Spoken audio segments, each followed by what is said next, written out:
Why is it that some leaders stay steady when everybody else seems to be unraveling? It could be the same pressure, maybe the same difficult decisions, same personalities in the room, yet you can have one leader who walks out replaying everything that they said, while another walks out completely at peace with how they showed up. So the question is, what's the difference?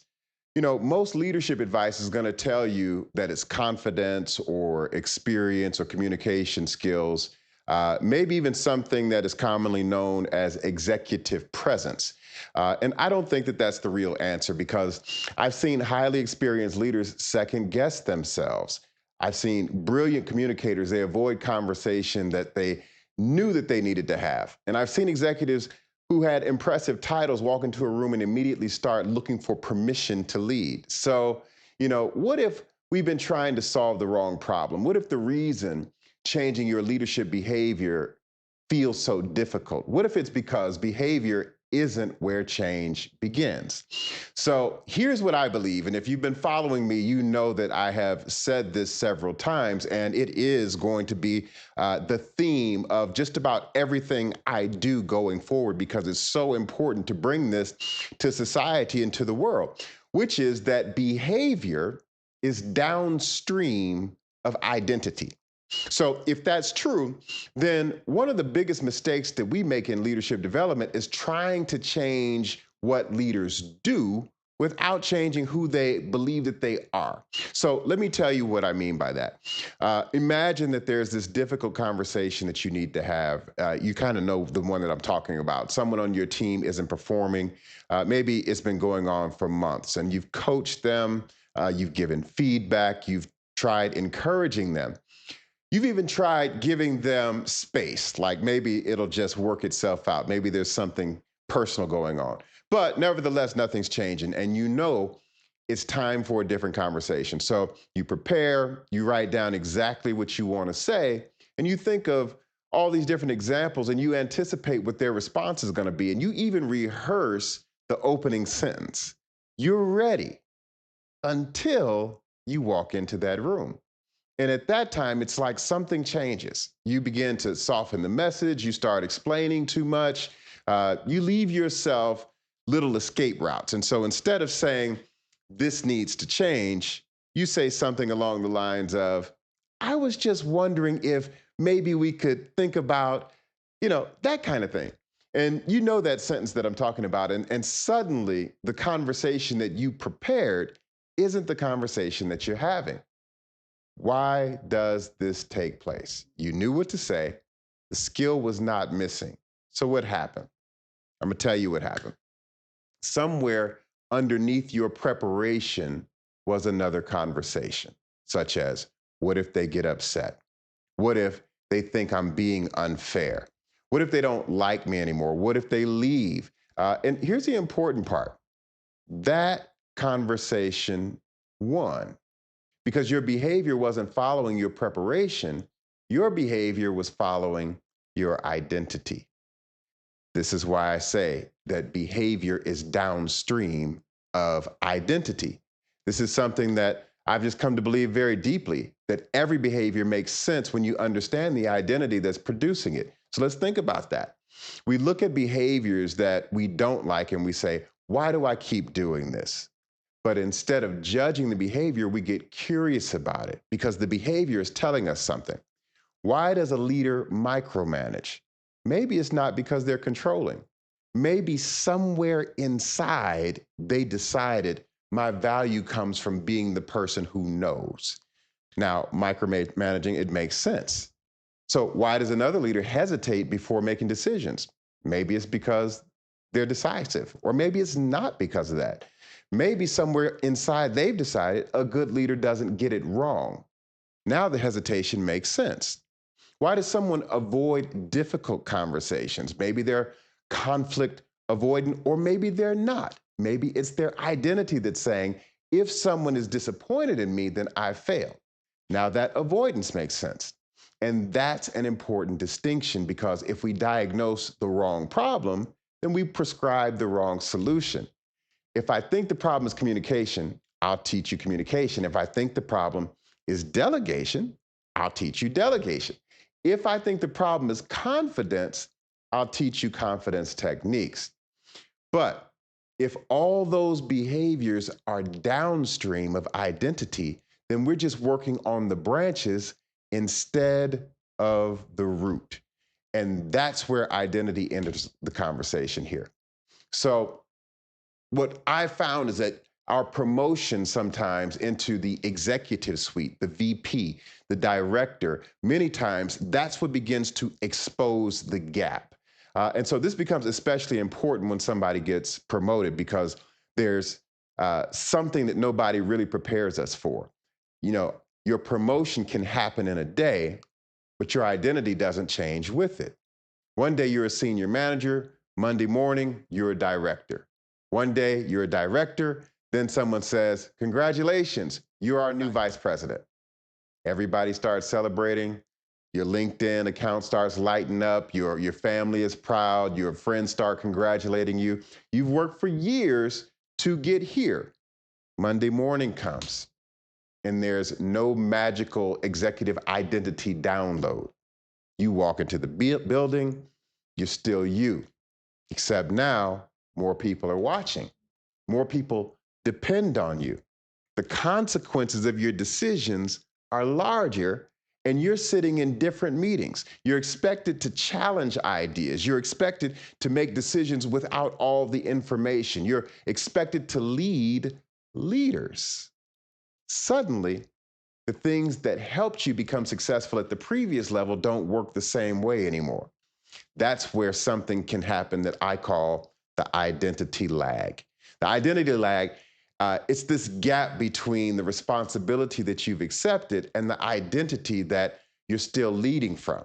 So your responsibility changed, your identity just hasn't caught up yet. And that gap can show everywhere and everything about what you're thinking because you have authority, but you don't feel authorized. You have the title, but you feel like you need permission. You're sitting at the table, but secretly you're wondering whether you still belong there. You're leading former peers, but still interacting with them as peers because you're afraid that the relationship is going to change. You're supposed to be thinking strategically, but you're still doing the work yourself because doing so feels safer than leading. And maybe the strangest part from the outside is you're succeeding and nobody knows, but you know. You know that you're not because you feel it. And sometimes the more successful you become, the better you become at hiding the fact that you don't feel like your identity is caught up to the position. And so here's where leadership gets interesting. And this is where I want to take a time to challenge what we would consider conventional thinking, because studies show that billions of dollars get spent teaching new leaders new behaviors or leadership skills. And I'm not against that because the skills matter, the frameworks matter, the tools matter, but there's a limitation because I can give you the best decision-making framework in the world. And if your identity still believes that you can't afford to be wrong, you'll second guess the decision. I can give you the perfect difficult conversation script. And if your identity is saying to you, I need to be like somebody who they like, then you end up softening the conversation. I can teach you how to delegate, right? And if your identity is saying to you, I'm only valuable because I'm the one who gets things done, you'll eventually take back the work that belonged to someone who you had delegated it to. And that's why sometimes people leave leadership training excited, and 3 weeks later, they're doing exactly the same thing they were doing before. Sound familiar? I know it does. Because when they were in the training, they learned something new. And there's something about novelty that, oh, I got new information, so now I can do it. But they return back to someone familiar. That's a limitation. You can learn beyond your identity, but you can't consistently lead beyond it. Eventually, the identity is going to win. So, how does identity change? This raises the obvious question. If identity is upstream of behavior, how do we change it? This is where I think people sometimes get identity work wrong.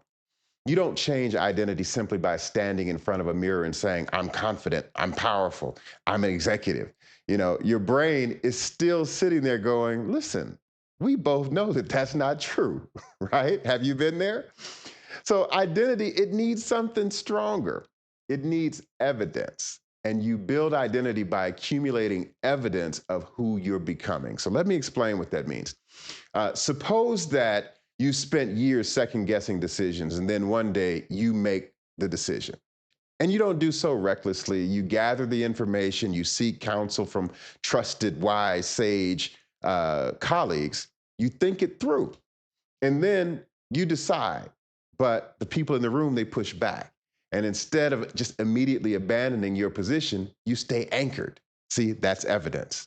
Your identity just learned, maybe I can trust my judgment.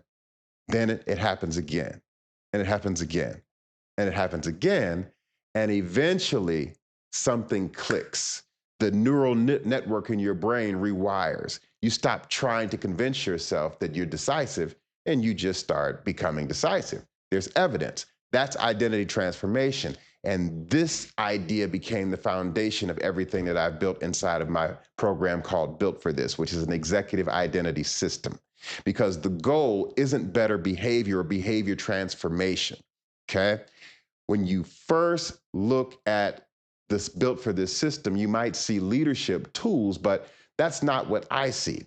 I see an identity building system. Built for This was founded on one assumption, that behavior is downstream of identity. So the ultimate goal is not better behavior. The goal is what sits right at the center of what we're looking to accomplish, which is an unshakable executive identity. And I define that identity through three different beliefs. Number one, I belong in this room. Number two, I trust my judgment. And number three, others trust my leadership.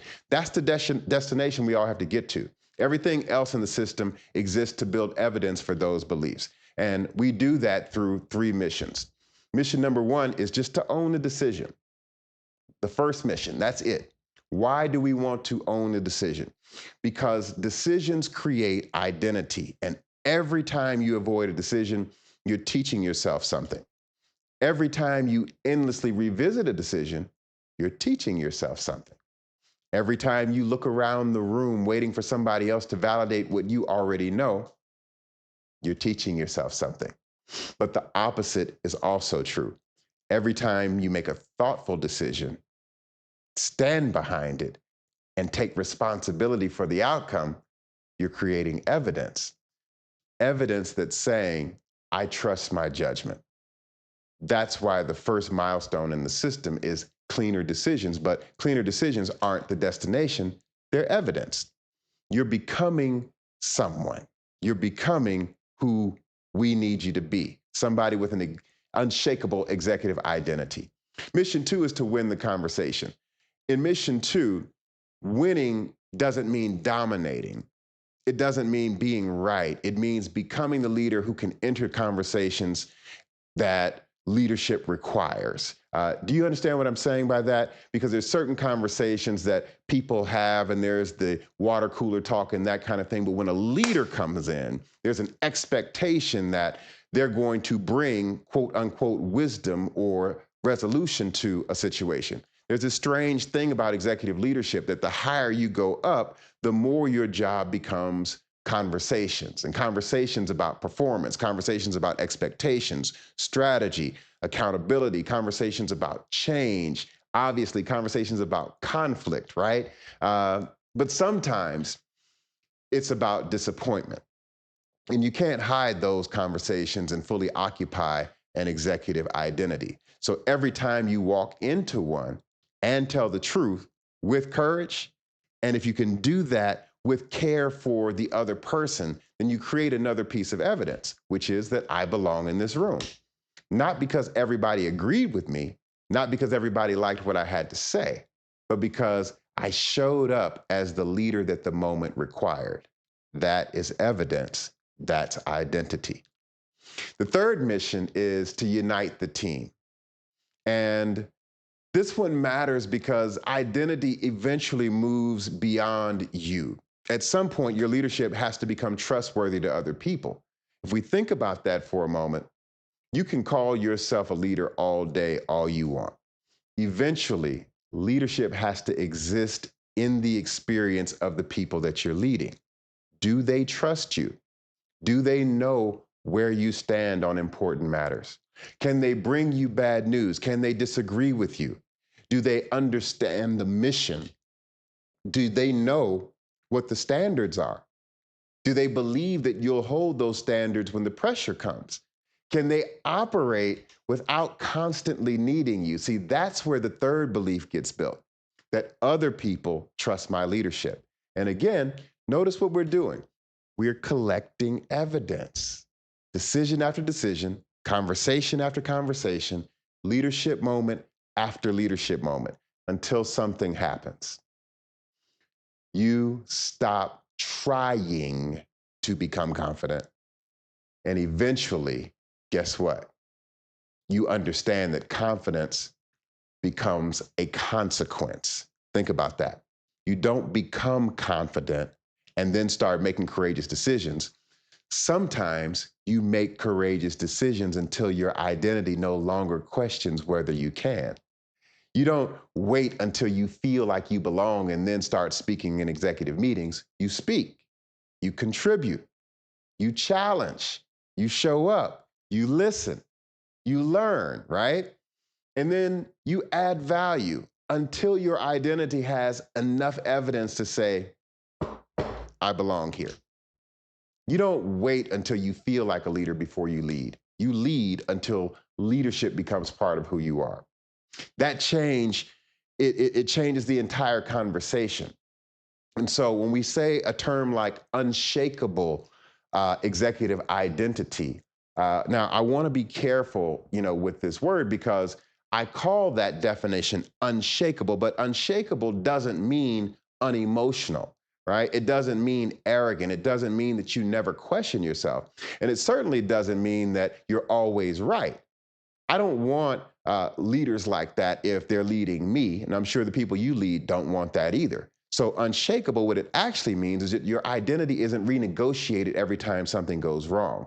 You can make a bad decision without deciding that you're a bad leader. You can have someone disagree with you without immediately questioning whether you belong.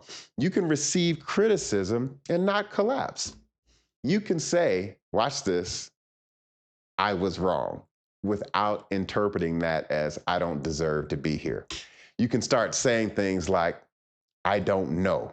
And you can do it without believing they're going to discover that I'm not qualified. See, that's what we mean by unshakable. There's a humility in it, there's a curiosity that's in it, there's an accountability that's there because your energy is no longer being consumed by protecting a false identity. You're free to lead. So imagine that leader. Imagine that you're walking into your next executive meeting without needing to prove anything. Imagine listening instead of rehearsing what you're going to say.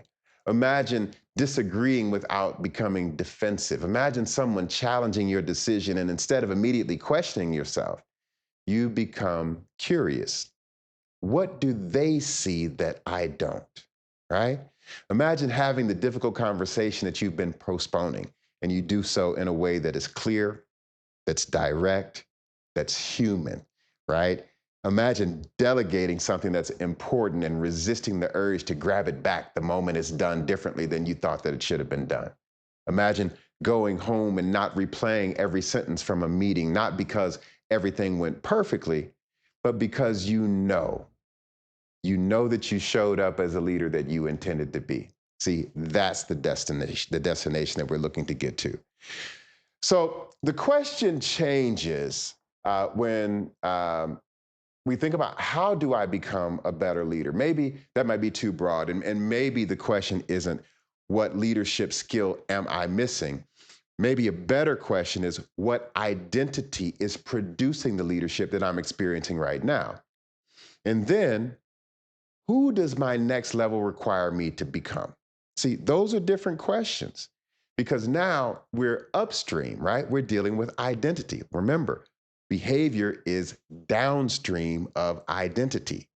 So before your next decision, don't ask only, what should I do? Ask, who is making this decision? Before your next difficult conversation, don't ask the question, what should I say? Ask this instead: who needs to walk into this room with this counterparty? And before you ask, why won't my team engage or take initiative? Ask this: what does my leadership consistently teach this team to expect? Because if behavior is downstream of identity, then lasting change begins upstream with you. So I believe that leadership development has spent enough time trying to manufacture better behavior. I want to help build better leaders, not leaders who perform confidence, but leaders who trust themselves, not leaders who perform executive presence, but leaders who know that they belong in that seat, not leaders who their team just complies because you have the title. We want leaders whose teams trust them because of who they consistently prove themselves to be. That's an unshakable executive identity. I belong in this room. I trust my judgment. Others trust my leadership. And that's the goal behind all three missions of Built for This, which is an executive identity system. Not simply changing what you do, but changing who is doing it. Because ultimately, your leadership is going to keep returning to your identity. So build an identity worthy of the leadership that you've been entrusted with, and become the leader that your next level is going to require. You were built for this.